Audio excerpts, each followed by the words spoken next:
সপ্তম শ্রেণীর প্রিয় ভাই ও বোনেরা, আশা করি সবাই ভালো আছো। গত দুই ক্লাসে আমরা মৌলিক গুণনীয়কের সাহায্যে বর্গমূল নির্ণয় এবং ভাগ প্রক্রিয়ায় বর্গমূল নির্ণয় এই দুইটা পদ্ধতি দেখেছি।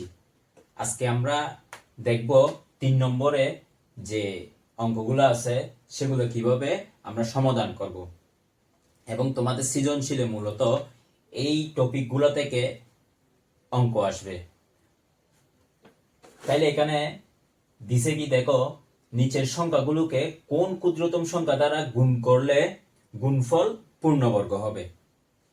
নিচে অনেকগুলো সংখ্যা দিছে 147, 384, 1470, 23805। এখানে একটা জিনিস খেয়াল রাখতে হবে, প্রশ্নই বলে দিছে নিচের সংখ্যাগুলোকে কোন ক্ষুদ্রতম সংখ্যা দ্বারা গুণ করলে গুণফল পূর্ণবর্গ হবে।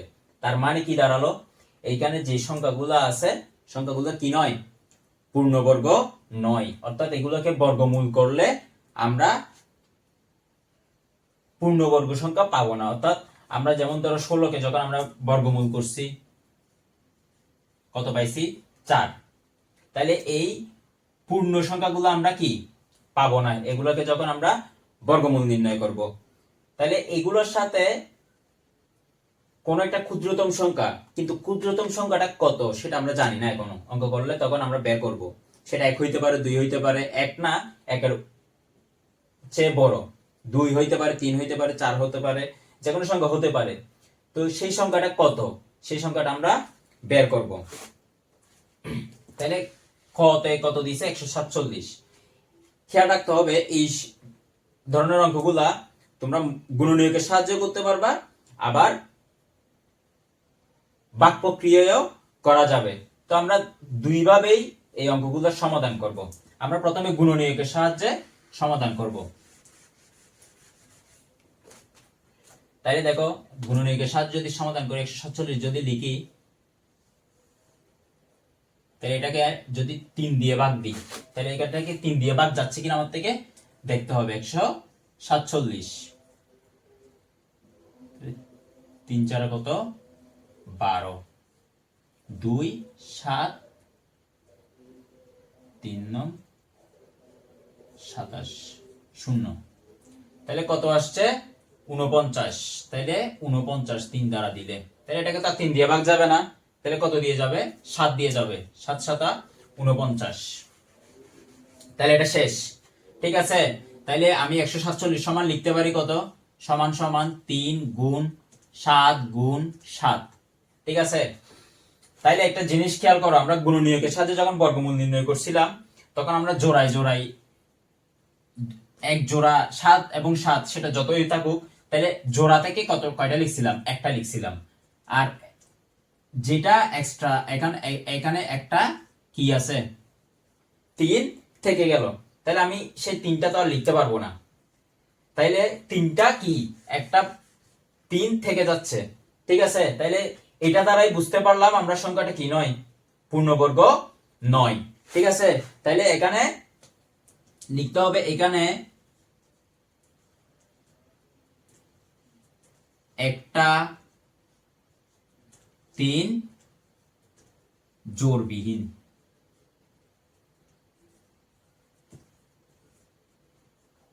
একটা 3 কি জোড়বিহীন। তাহলে জোড়বিহীন হইলে তাহলে লিখতে হবে, সুতরাং 147 পূর্ণবর্গ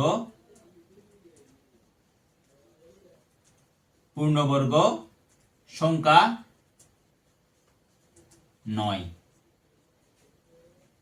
147 কি নয়, পূর্ণবর্গ সংখ্যা নয়, কারণ এখানে একটা 3 জোড়বিহীন থেকে গেছে, ঠিক আছে। তাইলে দেখো, আমি উপরেরটা একটু মুছে দিচ্ছি। তাহলে আমাকে প্রশ্ন করছে কি, নিচের সংখ্যাগুলোকে কোন ক্ষুদ্রতম সংখ্যা দ্বারা গুণ করলে গুণফল কি হবে, পূর্ণবর্গ হবে। তাইলে আমার থেকে লিখতে হবে 147 সংখ্যাটিকে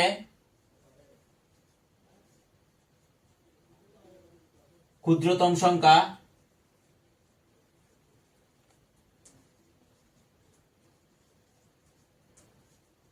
তিন দ্বারা গুণ করলে গুণফল পূর্ণ বর্গ হবে। আশা করি তোমরা জিনিসটা বুঝতে পারছো। তাহলে 147 এর সাথে আমি যদি 3 গুণ করি, ঠিক আছে, তাহলে সংখ্যাটা কি হবে? পূর্ণবর্গ হবে। এখন আমরা এই একই অঙ্ক ভাগ প্রক্রিয়ায় দেখব। একই অঙ্ক ভাগ প্রক্রিয়ায় দেখব।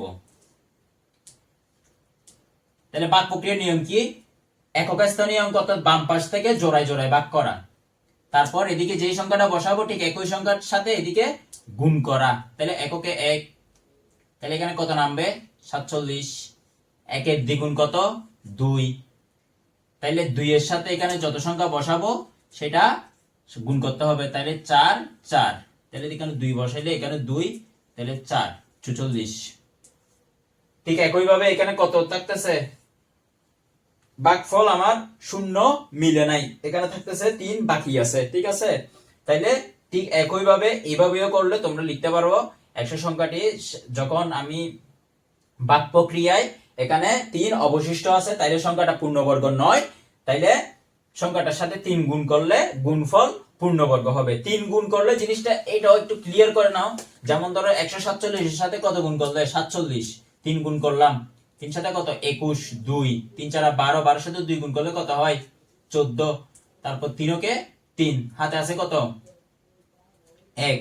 তাইলে 3 এর সাথে 1 যোগ করলে কত হয়? 4। তাহলে 441। 441 হচ্ছে পূর্ণবর্গ সংখ্যা।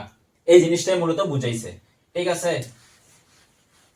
তাহলে তোমরা দুই পদ্ধতিতে অঙ্কটা সমাধান করতে পারবা। ভাগ প্রক্রিয়ায় করা যাবে এই ধরনের অঙ্কগুলা, আবার কি মৌলিক গুণনীয়কের সাহায্যেও করা যাবে। এখন আমরা খ নম্বর অঙ্কেতে যাব। খ নম্বর অঙ্কটা কত ছিল যেন? 384। খ 384। তাইলে একই নিয়ম, দুইবার দিলে কত হয়? এটাকে 2 দ্বারা ভাগ দিলে 384।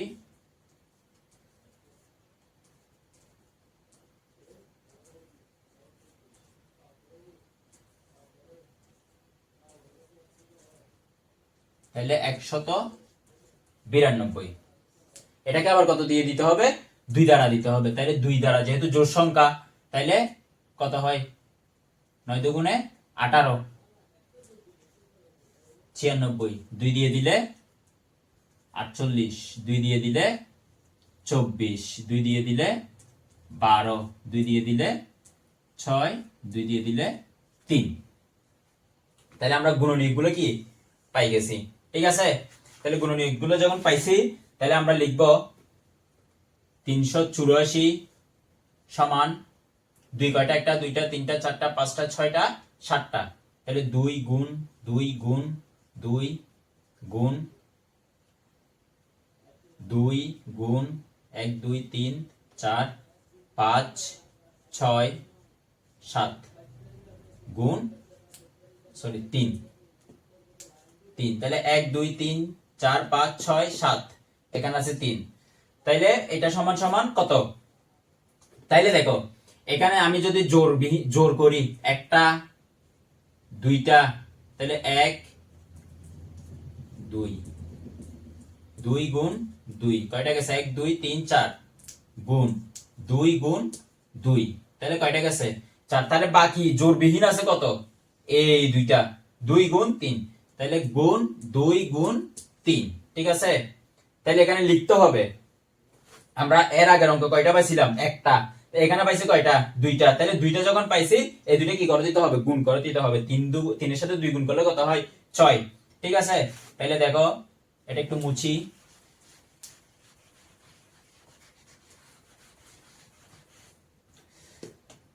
তাহলে এখানে আমরা এর আগের অঙ্ক যখন লিখছিলাম, এখানে 2 গুণ 3 জোড় বিহীন। তাহলে সুতরাং 2 গুণ 3 বা 6 দ্বারা গুণ করলে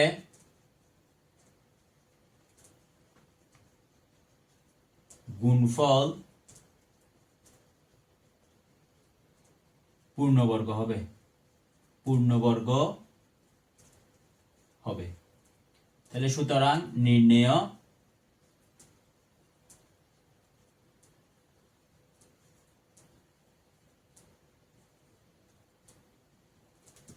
ক্ষুদ্রতম সংখ্যা 6। আশা করি তোমরা অঙ্কটা বুঝতে পারছো। এইভাবে অঙ্কগুলো করে তোমাদের থেকে এই ধরনের অঙ্কগুলো মূলত সৃজনশীল আমাদের আসবে, আমাদের সৃজনশীলের মধ্যে এই ধরনের অঙ্কগুলা আসবে। তোমাদের এই এটা হচ্ছে 3 নম্বর, 4, 5, 6 এই ধরনের কতগুলো অঙ্ক আছে। এই ধরনের রিলেটেড অঙ্কগুলো তোমাদের মূলত সৃজনশীলে আসবে। তাইলে খ নম্বরের সমাধান আমরা করে ফেলছি। এটাকে তোমরা আবার বাক্য প্রক্রিয়ায় করতে পারো, বাক্য প্রক্রিয়ায় একই নিয়ম।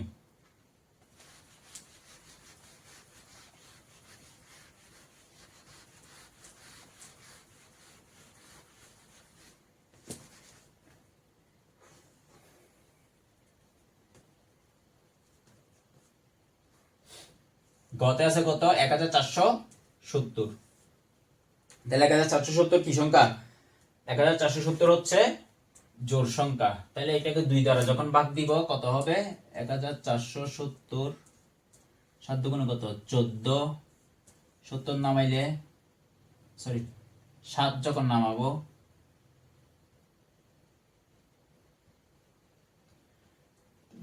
6, 3 দুগুণে 6, 1, 0, 5, তাহলে 10, তাহলে 735। তাহলে 2 দ্বারা দিলে কত হয়? 735। এখন 735 কে 3 দ্বারা ভাগ যায় কিনা দেখতে হবে। 735 3 দুগুণে কত 6, 1, 3, তাইলে 3 3 4 12, 1 5, 3 5 15, তাহলে যাচ্ছে 3 দ্বারা দিলে 245।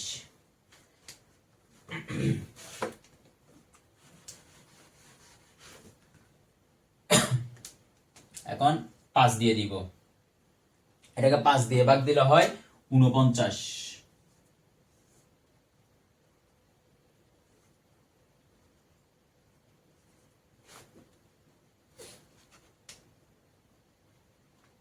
তাহলে গুণনীয়কগুলো যদি লিখি 1470 সমান 2 গুণ 3 গুণ 5 গুণ 7 গুণ 7, তাহলে সমান 2। এখানে জোড়বিহীন কত কত 2 গুণ 3 গুণ 5, ঠিক আছে।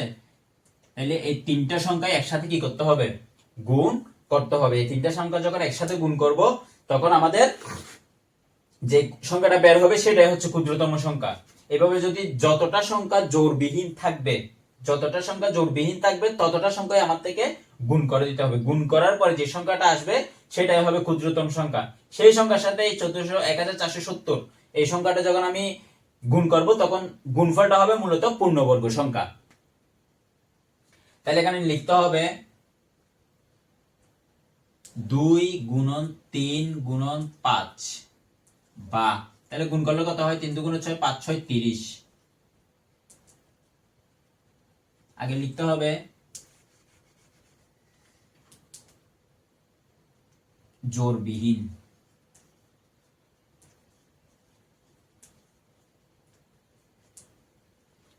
তাহলে এদিকে একটু মুছি। তাইলে সুতরাং 2 গুণ 3 গুণ 5 বা 30 সংখ্যাটি দ্বারা গুণ করলে গুণফল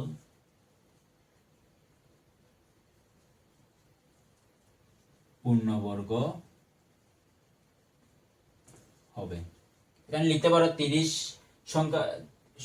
সংখ্যাটি দ্বারা, অর্থাৎ 30 সংখ্যাটি দ্বারা 1470 গুণ করলে 1470 গুণ করলে গুণফল পূর্ণবর্গ সংখ্যা হবে। তাইলে সুতরাং নির্ণেয়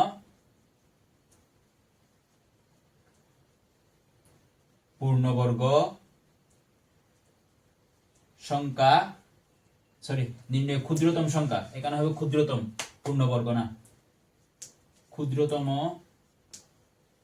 সংখ্যা 30। আশা করি তোমরা বুঝতে পারছো। তাহলে তোমরা এরপরে আরেকটা অঙ্ক আছে, সেটা হচ্ছে 23,805। তাহলে এই অঙ্কটা তোমরা আশা করি বুঝতে পারছো। একই অঙ্ক তোমরা বাক প্রক্রিয়া করতে পারবা, বাক প্রক্রিয়া করলে আরো সহজে মিলে যাবে। অর্থাৎ শেষে বাক প্রক্রিয়া যখন করবা, শেষে কত আসবে, বাকফলের যে সংখ্যাটা সেটা আসবে কত, 30। এই 30 আসলে তখন লিখতে হবে সংখ্যাটিতে বাকফল, বাকশেষ 30, বাকফল না, বাকশেষ 30 আসবে। তাই লিখতে হবে সংখ্যাটার শেষে, বাক প্রক্রিয়া যখন আমরা করতে গেছি তখন শেষে কত আছে, বাকশেষ 30। তাহলে 30 সংখ্যাটা গুণ করলে গুণফল পূর্ণবর্গ হবে। তাহলে নির্ণয় ক্ষুদ্রতম সংখ্যা একইভাবে 30। এভাবে তোমরা করতে পারো, তোমাদের যেটা সহজ হয়। তাহলে তোমাদের আমি 1 নম্বর কতে এটা দেখাই দিছিলাম যে কিভাবে বাক প্রক্রিয়া করবা।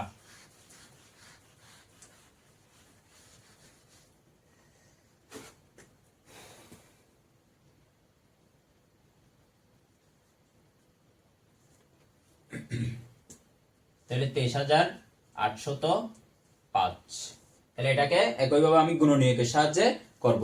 এটাকে গুণনীয়কের সাহায্যে করলে 3 দ্বারা ভাগ দিলে 7,935 হয়, 7,935। আবার যখন 3 দ্বারা ভাগ দিব তাহলে কত হয় তোমরা করে দেখবা, 645। আবার যখন ভাগ দিব হবে, এটাকে 3 দ্বারা ভাগ দিলে, 3 দ্বারা ভাগ যাবে না মনে হয়, দেখি 5 দ্বারা ভাগ দিই এটাকে, 26, 45, 5 5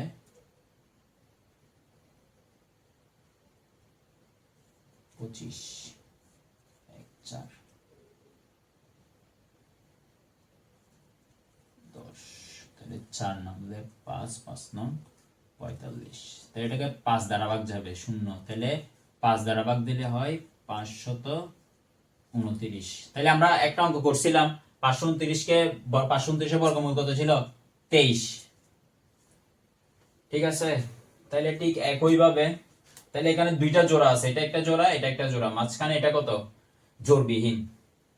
তাহলে লিখতে হবে 23,805। তাহলে 3 গুণ 3 গুণ 5 গুণ 23 গুণ 23। তাহলে জোর হচ্ছে 3 গুণ 3 গুণ 23 গুণ 23 গুণ 5।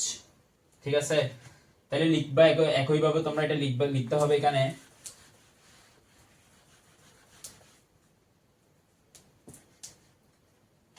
এখানে 5 জোড়বিহীন।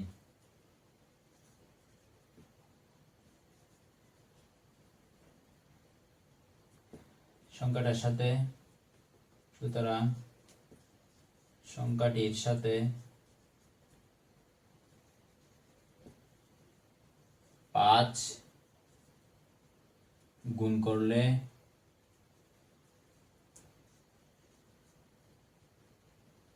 গুণফল পূর্ণ বর্গ হবে। তাহলে নির্ণয় ক্ষুদ্রতম সংখ্যা, নির্ণয় ক্ষুদ্রতম সংখ্যা কত, 5। আশা করি তোমরা বুঝতে পারছো এই 4টা অঙ্ক। কোন ক্ষুদ্রতম সংখ্যা দ্বারা ভাগ করলে ভাগফল পূর্ণবর্গ হবে। আমরা এতক্ষণ কি করছি, গুণ করলে, অর্থাৎ যে একটা সংখ্যা, ধরো এই সংখ্যাটা দেওয়া আছে, এটা পূর্ণবর্গ সংখ্যা নয়, এটার সাথে এমন একটা সংখ্যা, কোন একটা ক্ষুদ্রতম সংখ্যা, সেটা 1 2 3 4 যেটাই হোক, সেটা গুণ করলে গুণফল পূর্ণবর্গ হবে। কিন্তু এখন হচ্ছে ভাগফল, মানে এটাকে আমি 1 2 3 4 5 যে কোনো একটা সংখ্যা, সেটা আমরা জানি না, এটা আমাদের বের করতে হবে। ক্ষুদ্রতম সংখ্যা দ্বারা ভাগ করলে ভাগফলটা পূর্ণবর্গ হবে। অর্থাৎ এখানে এটাকে ধরো 3 দ্বারা ভাগ করলে যে ভাগফলটা আসবে সেটা হচ্ছে পূর্ণবর্গ হবে। তাহলে আমরা করে দেখি, ঠিক একই নিয়ম, গুণনীয়কের সাহায্যে করা যাবে, আবার ভাগ প্রক্রিয়াও করা যাবে। তাহলে আমরা করি, এটাকে যখন 2 দিয়ে ভাগ করব কত হয়, তাহলে ভাগ করি 972, 4 দুগুণে 8, 1 7, 8 দুগুণে 16, 1 2, তাহলে 486। তাহলে আবার 486 কে যেহেতু জোড় সংখ্যা কত দিয়ে ভাগ যাবে, 2 দ্বারা ভাগ যাবে, 4 8 4, তাইলে 3, 2 দ্বারা ভাগ দিলে কত হয় 243। তাইলে এটাকে আবার কত দিয়ে ভাগ দিব, 3 যেহেতু বিজোড় সংখ্যা সে দেখবো যে 3 দ্বারা ভাগ যায় কিনা, তাইলে 243 3, তাইলে 3 আটা 24, 3 1 3 0, তাহলে 3 দ্বারা ভাগ দিলে কত হয় 81, এটাকে 3 দ্বারা ভাগ দিলে কত হয় 27, এটাকে 3 দ্বারা ভাগ দিলে 9, এটাকে 3 দ্বারা ভাগ দিলে হয় 3। তাহলে আমরা গুণনীয়কগুলা পাই গেছি। দেখো এটাও জোড়, এখানেও জোড়, এখানেও জোড়, তাহলে একটা আছে কি জোড়বিহীন। তাহলে একই লিখা, আগে যেরকম লিখছিলাম আমরা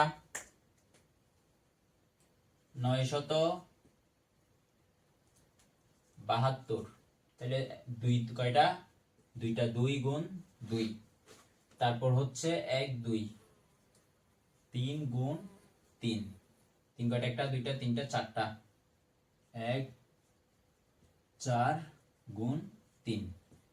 তাইলে এটাকে যখন জোড় করে করে লিখবো 3 গুণ 3, 3 গুণ 3 গুণ 3, ঠিক আছে। তাইলে এখানে 3 হচ্ছে কি লিখতে হবে, এখানে 3 জোড়বিহীন,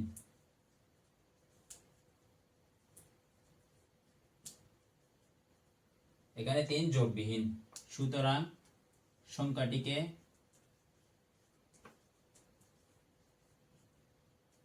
3 দ্বারা ভাগ করলে, তখন লিখছিলাম গুণ করলে, তখন লিখছিলাম কি গুণ করলে, এখন লিখতে হবে কি 3 দ্বারা ভাগ করলে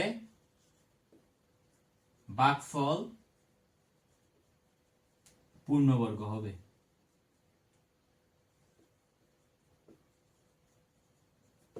ভাগফল পূর্ণবর্গ হবে।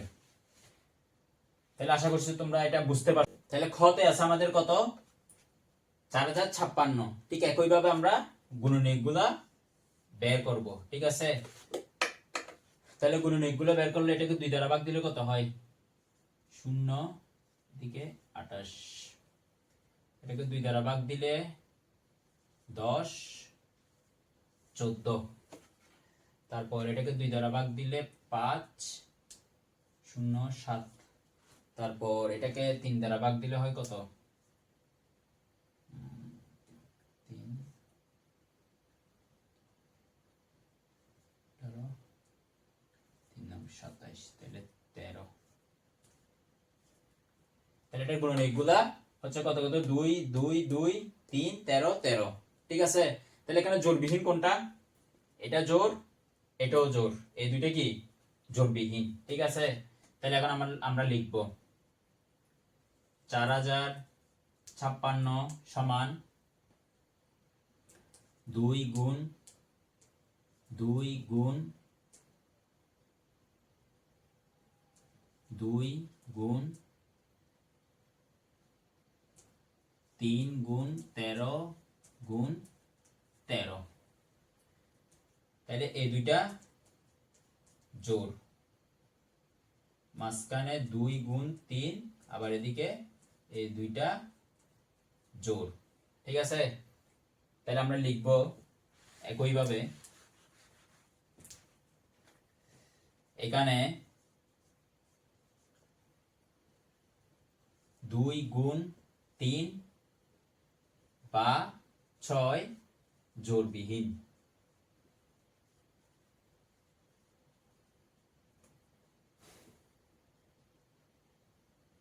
সুতরাং সংখ্যাটির সাথে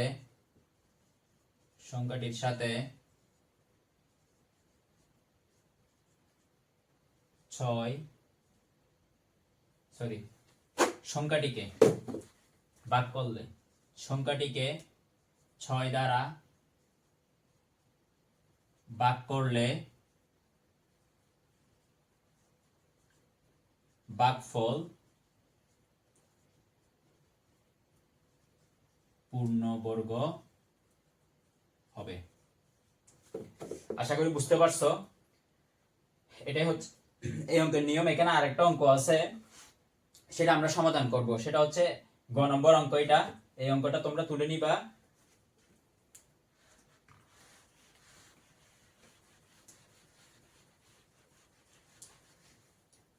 এখন আমরা গ নম্বর অঙ্কের সমাধান করব। এটা হচ্ছে এই অঙ্কের শেষ অঙ্ক, 21,952।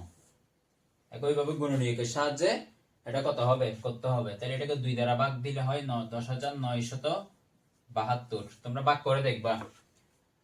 সরি, এটা 72 না, এটা হবে 76। 10,976, ঠিক আছে।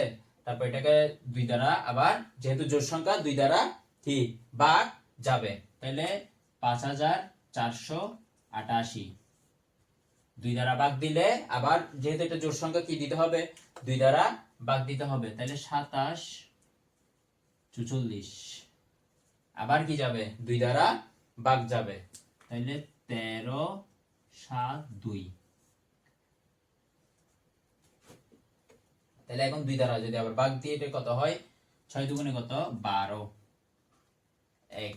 তাহলে 6 দুগুণে 12 হইলে 2 8, তারপর হয় 6 শত কত 86। 2 দ্বারা ভাগ দিলে, ঠিক আছে। তাহলে এখন এটাকে 2 দ্বারা যখন ভাগ দিব, কত হয় 343। তারপর এটাকে আমরা কত দিয়ে ভাগ দিতে পারি, 7 দ্বারা ভাগ দিলে হয় 49। 7 দ্বারা ভাগ দিলে হয় 7। তাহলে আমরা গুণনীয়কগুলা পেয়ে গেলাম, ঠিক আছে। তাহলে লিখতে হবে 21,952 সমান 2 গুণ 2, 1 2 3 4 5 6, 1 2 3 4, 1 2 3 4 5 6। তাহলে 1 2 3 4 5 6, 1 2 3 4 5 6। তারপর আসছে 7 কয়টা 3টা, ঠিক আছে। তাহলে এটা একটা জোড়, এটা একটা জোড়, এই দুইটা মিলে একটা জোড়, এটা একটা জোড়। তাহলে জোড়বিহীন কোনটা 7। তাহলে ঠিক একইভাবে লিখতে হবে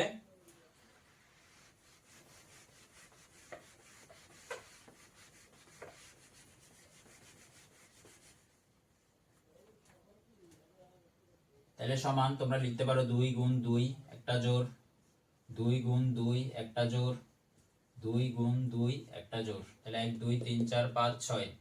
তাহলে 7 গুণ 7 একটা জোড় গুণ 7, ঠিক আছে। তাহলে এটা জোড় বিহীন লিখতে হবে। এখানে 7 জোড় বিহীন।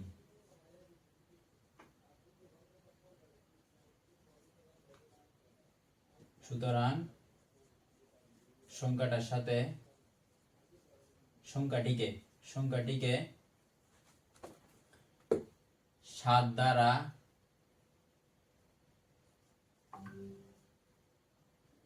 ভাগ করলে ভাগফল পূর্ণবর্গ হবে। এই অঙ্কগুলো কিন্তু তোমাদের সৃজনশীলের জন্য খুবই ইম্পর্টেন্ট অঙ্ক। এই ধরনের অঙ্ক থেকে মূলত সৃজনশীল হয়। এই ধরনের সংখ্যা দিবে, এই ধরনের সংখ্যা থেকে সৃজনশীল আসতে পারে। তাহলে তোমরা অঙ্কগুলো একটু মনোযোগ সহকারে করার চেষ্টা করবে।